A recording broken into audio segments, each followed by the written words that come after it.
C'est une année qui est importante, je dirais, en préambule, parce que ça fait partie de ces années qui, suite à une période qui a été plutôt de transition, maintenant s'achemine vers une année qui est plus particulièrement de croisière. Alors les produits, d'abord il y a tout ce qui concerne les ressources privées. Nous avons budgété au début de l'exercice une valeur de 2 482 000 euros et en fait nous avons réalisé un peu moins de 2 353 000.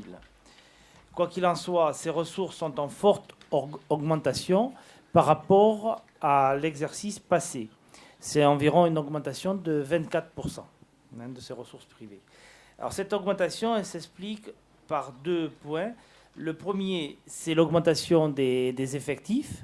Il y a plus de 11% d'élèves. On est passé de 665 élèves sur l'exercice à 735. On en a 800 à peu près aujourd'hui, mais on parle de l'exercice passé, donc c'est une augmentation de 665 à 735. Et d'autre part, il y a une augmentation en valeur, c'est-à-dire qu'on a un taux d'internat et d'internat permanent, parce qu'on a une très faible augmentation de valeur des pensions qui tourne autour de 2%, mais la part des internes a été plus importante. Donc ça fait que l'augmentation en valeur, elle vient de ce côté-là aussi. Voilà. Augmentation d'effectifs et augmentation en valeur. Et nous avons une progression, donc au niveau des élèves, de 24% d'élèves au collège et de 8% au lycée. C'est très important de comprendre dans la gestion de l'établissement cette forte poussée qu'il y a par rapport au projet éducatif que l'on propose sur le collège, plus que sur le lycée. Dans les effectifs du ministère de l'Agriculture, on enregistrera une augmentation de 22% au niveau des filières générales, qui contraste avec une augmentation dans les filières professionnelles qui est plus faible. Donc, augmentation collège, augmentation filière générale, on est à peu près sur les proportions de 24-22%. Voilà. Et on remarquera également l'augmentation de 15% du nombre d'internes et de 20% du nombre d'internes permanents, c'est ce qui explique l'augmentation en valeur. Alors vous avez des graphiques qui montrent dans le temps l'évolution de ces effectifs. Et on voit sur les 7 dernières années, on est passé environ de 485 élèves à 800 élèves à ce jour. Alors donc tout ça, ça se solde par un excédent brut d'exploitation hors location. Nous avons constaté dans le graphique ci-joint qui se renforce au cours des années. On a un excédent brut d'exploitation qui est en progression. Il est passé de 507 000 à 676 000 euros en 2010-2011, soit une augmentation de 33%. C'est vraiment, comme vous le savez, le critère économique essentiel de l'activité. C'est à partir de cet excédent brut que l'on va voir ce que l'on peut investir, ce que l'on doit garder pour les remboursements d'emprunts et ce que l'on a en trésorerie. Le résultat de l'exercice, lui, passe de 107 000 à 86 000 euros et le résultat net de 98 000 à 67 000. C'est l'EBE auquel on va retirer toutes les dotations aux amortissements. Le point fort du campus La Salle-Saint-Christophe, c'est son internat et son projet éducatif.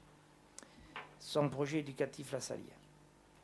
Nous allons le consolider avec la rénovation immobilière. C'est nécessaire, ça faisait 40 ans que ça n'avait pas été fait, c'est une nécessité. Depuis 40 ans, aucun investissement de grande ampleur n'avait été réalisé. Nous nous réinscrivons dans la lignée des bâtisseurs avec, pour commencer, les rénovations du bâtiment Languedoc et d'Étigny. Dans une phase d'investissement d'importance, les compteurs s'affolent et il nous faudra avoir les yeux rivés sur plusieurs de ces compteurs. L'excédent brut d'exploitation, et donc ça veut dire être très attentif à l'attribution des dotations, à l'équilibre au niveau des tarifs, au niveau des familles, à ne pas exagérer, à ne pas sous-estimer. Les choses ont un coût et il faut aller vers ce coût-là. Mais il faut faire attention parce qu'on est dans une période de crise aussi économique et les familles, c'est difficile pour elles. Un taux d'endettement, on n'a jamais eu de taux d'endettement trop élevé. Il ne faut pas l'avoir trop faible, parce qu'on ne peut pas prélever tout sur le présent pour investir. On l'a fait à une certaine période. On avait un taux d'endettement trop faible, on prélevait sur l'autofinancement. Et là, il faut chercher à étaler. C'est ce que nous avons fait, mais il faut toujours avoir les yeux rivés dessus. Un niveau d'investissement. Les investissements, on a beaucoup de besoins d'investissement, mais il ne faut pas aller trop vite. Voilà. C'est comment ne pas aller trop vite. Et bien sûr, ce qui conclut tout ça à la fin, c'est la trésorerie, c'est l'argent que l'on a en caisse. Est-ce qu'à un moment donné, on ne se trouve pas un peu pris de court et qu'il faut faire attention à ces aspects-là? Parce que les banques sont beaucoup plus difficiles à convaincre aujourd'hui. Dans cet esprit, la rigueur de nos équipes dans la gestion du fonctionnement sera indispensable. Nous savons que cette phase délicate, les développements récents nous y invitent encore davantage. Je fais référence à des débats que nous avons sur les questions des dotations, sur les questions des moyens.